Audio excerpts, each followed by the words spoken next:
is David Snyder, and we're sitting in a small museum that I developed about 10 or 12 years ago. It's relating to mostly Ohio history, pre-Civil War. I call it the Museum of Frontier Ohio, so it's somewhat a broad-based museum, but it focuses on a period from about 1800 to say 1870, 1880.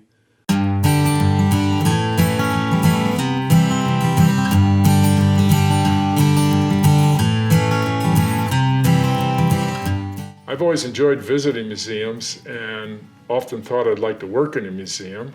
Never did, but I finally realized over the years that I'd been collecting, I have enough artifacts and items that I could have a small museum. So that's kind of what started it. I just didn't have room to display these things in my house and just hated to have it sit in boxes and trunks without it being visible, so I thought a museum was in order.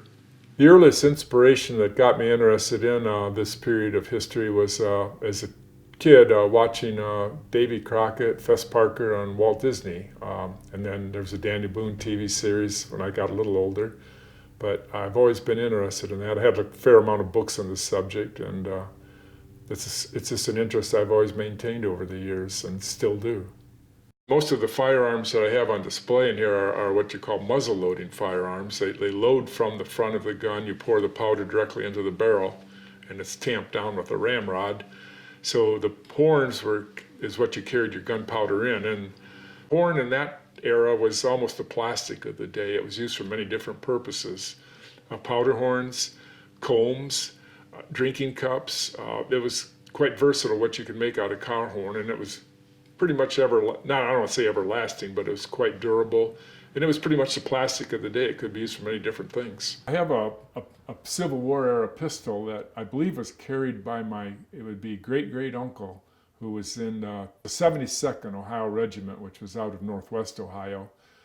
And he was in for the full duration of the Civil War. And he was in Andersonville prison for about the last 5 or 6 months of his service, came out alive.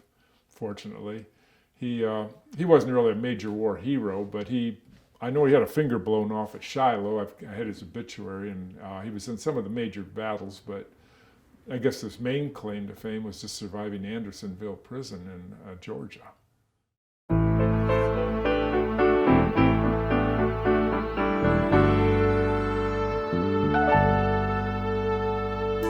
Well, the vast majority of what I have here on display were found in Ohio, northern Ohio, but I was originally raised over in northwest Ohio, south of the Toledo area, closer to Bowling Green in Wood County, and Sandusky County near Fremont. So that's kind of was my home turf when I was younger.